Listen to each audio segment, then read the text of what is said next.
Welcome to MJ channel. இன்னைக்கு நம்ம சேனலில் மைவி3 சம்பந்தமான ரெண்டு முக்கியமான ஒரு தகவலை பற்றி இந்த வீடியோவில் நம்ம ஒரு டீட்டெயிலாக பார்க்க போகிறோம். இப்போ நிறுவனம் வந்து பார்த்தீங்கன்னா ஸ்டார்ட் பண்ணுவாங்களா மாட்டாங்களா, பேமெண்ட் வந்து பார்த்தீங்கன்னா கொடுப்பாங்களா மாட்டாங்களா அப்படின்னு சொல்லிட்டு பலவிதமான கேள்விகள் வந்து பார்த்தீங்கன்னா மெம்பர்ஸ்க்கு இருந்துகிட்டு இருக்கக்கூடிய அடிப்படையில் சமூக வலைத்தளங்களில் நிறைய விதமான தகவல்கள் வந்து பார்த்தீங்கன்னா இப்போ பரவலாக பேசப்பட்டு வந்துகிட்டு இருக்குது. அதில் குறிப்பாக வந்து பார்க்க போகணும்னா இப்போ ரெண்டு தகவல் மைவி3 சம்பந்தமாக வந்து பார்த்தீங்கன்னா இப்போ போட்டுக்கிட்டு வந்துகிட்டு இருக்கிறாங்க. அதில் மெயினாக வந்து இப்போ இந்த டேக்ஸ் வந்து பார்த்தீங்கன்னா அப்டேட் பண்ணியிருக்கிறாங்க அப்படின்னு சொல்லிட்டோம். இன்னொரு விஷயம், இந்த மைவி3 கம்பெனி வந்து பார்த்தீங்கன்னா ரன் பண்ணுறது சம்மந்தமாகவும் வந்து பார்த்தீங்கன்னா ஒரு சில தகவல் இப்போ சமூக வலைத்தளங்களில் பரவலாக பேசப்பட்டு வந்துகிட்டு இருக்குது. ஸோ இது சம்பந்தமான ஒரு சில முக்கியமான தகவலை பற்றி நம்ம வீடியோக்குள்ள போய் டீட்டெயிலாக பார்த்துடலாம். இந்த வீடியோவை ஸ்கிப் பண்ணாம ஃபுல்லாக பாருங்க. இப்போ தான் நம்ம சேனல் ஃபஸ்ட்டாக பார்க்கணும்னா சப்ஸ்கிரைப் பண்ணி பக்கத்தில் இருக்க பெல்லைக்கான கிளிக் பண்ணி வச்சுங்க. வாங்க வீடியோக்குள்ள போய் நம்ம டீட்டெயிலாக பார்த்துடலாம். இந்த மைவி3 சம்பந்தமாக வந்து பார்த்தீங்கன்னா கடந்த ஒரு சில நாளைக்கு முன்னாடி மைவி3 ஆப்போட டொமைன் வந்து பார்த்தீங்கன்னா அப்டேட் பண்ணியிருக்காங்க அப்படின்னு சொல்லிட்டு சமூக வலைத்தளங்களில் பரவலாக பேசப்பட்டு வந்துகிட்டு இருக்குது.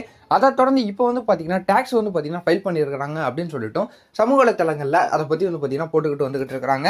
ஸோ அதை பற்றி நம்ம சர்ச் பண்ணி பார்க்கும்போது ஜஸ்ட் குரோம்லேயே வந்து பார்த்தீங்கன்னா மைவி3 டேக்ஸ் அப்டேட் அப்படின்னு சொல்லிட்டு கொடுத்தாலே மாஸ்டர் ஆஃப் இந்தியா அப்படின்னு சொல்லிட்டு ஃபர்ஸ்ட்ல ஒரு வெப்சைட் இருக்கு. ஸோ அந்த வெப்சைட்ல ஓப்பன் பண்ணாலே வந்து பார்த்தீங்கன்னா மைவி3 டீடைல்ஸ் வந்து பார்த்தீங்கன்னா கொடுத்துட்றாங்க. கம்பெனி வந்து பார்த்தீங்கன்னா எங்கே வந்து பார்த்தீங்கன்னா செயல்பட்டுக்கிட்டு இருக்குது, என்ன வந்து பார்த்தீங்கன்னா ஜிஎஸ்டியோட நம்பர், அந்த நம்ம டீட்டெயில்ஸ் எல்லாத்தையுமே வந்து பார்த்தீங்கன்னா அதை கொடுத்துட்றாங்க. நீங்கள் செக் பண்ணி பார்த்தீங்கனாலே தெரியும். ஸோ இன்னும் வந்து பார்த்தீங்கன்னா அதில் சொல்ல போனால் அந்த ஜிஎஸ்டி நம்பராக இருக்கட்டும், அந்த யூஏஎன் நம்பராக இருக்கட்டும், ஸோ அந்த இது வந்து பார்த்தீங்கன்னா அந்த ஸ்டேட்டஸ் வந்து ஆக்டிவ்ல தான் இருக்குது அப்படின்னு சொல்லிட்டு வந்து பார்த்தீங்கன்னா அந்த வெப்சைட்டில் தெரியப்படுத்திருக்கிறாங்க. மைவி3 மெம்பருக்கு இப்போ கேள்வியாக இருந்துகிட்டு இருக்கக்கூடியது, ஒரு வேளை ஜிஎஸ்டியை கட்டிட்டாலும் வந்து பார்த்தீங்கன்னா எதுக்காக இன்னும் வந்து டிலே பண்ணுறாங்க, நீதிமன்றத்தில் எதுக்காக வந்து பார்த்தீங்கன்னா டிலே பண்ணிக்கிட்டு இருக்கிறாங்க, ஒரு முடிவு வந்து பார்த்தீங்கன்னா ஒரு தீர்ப்பு சொல்லாமல் இருக்கிறாங்களே, ஸோ ஜிஎஸ்டி எல்லாமே ஃபுல் சப்போர்ட் பண்ணிக்கிட்டு இருக்காங்க, எதுக்காக வந்து பார்த்தீங்கன்னா இன்னும் இந்த கேஸை முடிக்காமல் இருக்கிறாங்க அப்படின்னு சொல்லிட்டு பொதுமக்கள் நிறைய பேர் கேட்டுக்கிட்டு இருக்கக்கூடிய அடிப்படையிலையும் அவங்க சார்பாகவும் மைவி3 மெம்பர் சார்பாகவும் வந்து பார்த்தீங்கன்னா நீதிமன்றத்துக்கும் அரசாங்கத்துக்கும் வந்து பார்த்தீங்கன்னா ஒரு கோரிக்கைகளும் இந்த வீடியோ மூலியமாக வச்சுக்கலாம். கேஸை வந்து முடிச்சுட்டு மக்களுக்கான பணத்தை வந்து பார்த்தீங்கன்னா உங்களுக்கு திருப்பி கொடுக்கணும் அப்படிங்கக்கூடிய வகையில் இந்த வீடியோவை அவங்க நீதிமன்றத்துக்கு ஒரு கோரிக்கையாக வந்து பார்த்தீங்கன்னா வச்சுக்கலாம்.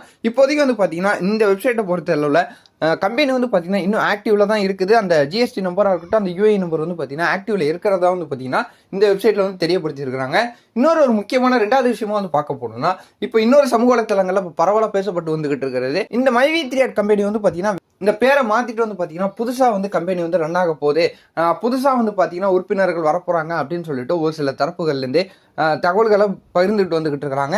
ஸோ அந்த தகவல் வந்து பார்த்தீங்கன்னா எந்த அளவுக்கு உண்மை அப்படின்னு சொல்லிட்டு தெரிய வரல. நம்ம விசாரிச்சதோட வந்து பார்த்தீங்கன்னா அந்த தகவல் ஒரு ஃபேக்கான தகவலாக தான் வந்து பார்த்தீங்கன்னா சமூக வலைத்தளங்களில் பரவிட்டு வந்துகிட்டு இருக்குது. அதிகாரப்பூர்வமான தகவல் அப்படிங்கிறது இப்போ மைவி3 சார்ந்த நிர்வாகத்தில் இருக்கக்கூடியவங்க, அதாவது ஹை அத்தாரிட்டியில் இருக்கக்கூடியவங்களா இருக்கட்டும், இப்போ எம்டி அவர்களாக இருக்கட்டும், இன்னும் முக்கியமாக சொல்ல போனோம்னா நீதிமன்றமாக இருக்கட்டும், அரசாங்கமாக இருக்கட்டும், அவங்க சொன்னால் மட்டும்தான் வந்து பார்த்தீங்கன்னா நம்ம ஒரு உறுதியாக வந்து பார்த்தீங்கன்னா நம்ப முடியும். ஸோ நிறைய விதமான தகவல்கள் சோசியல் மீடியாவில் வந்து பார்த்தீங்கன்னா பாசிட்டிவாகவும் வருது, நெகட்டிவாகவும் வருது, பல தவறான கருத்துக்களும் வருது. ஸோ அது எல்லாத்தையுமே வந்து பார்த்தீங்கன்னா நம்ம ஒரு விழிப்புணர்வோடு எடுத்துக்கணும் அப்படின்னு சொல்லிட்டு நான் இந்த வீடியோ மூலியமாக நான் பதிவு பண்ணிக்கிறேன். ஸோ எனக்கு வேறு ஏதாவது தகவல் தெரிய வந்தாலும் நான் அதை உங்களுக்கு அடுத்தடுத்த வீடியோவில் அப்டேட் பண்ணுறேன். ஸோ இந்த தகவல் உங்களுக்கு பயனுள்ளதாக இருந்ததுன்னா உங்கள் ஃப்ரெண்ட்ஸ் அண்ட் ஃபேமிலி, முக்கியமாக மைவி3 மெம்பர்களுக்கு ஷேர் பண்ணி விடுங்க. அவங்க பார்த்து தெரிஞ்சுக்கிட்டு இது போல வேறு நல்ல தகவல் நல்ல அப்டேட்டோட நான் உங்களை அடுத்தடுத்த வீடியோவில் வந்து பார்க்குறேன்.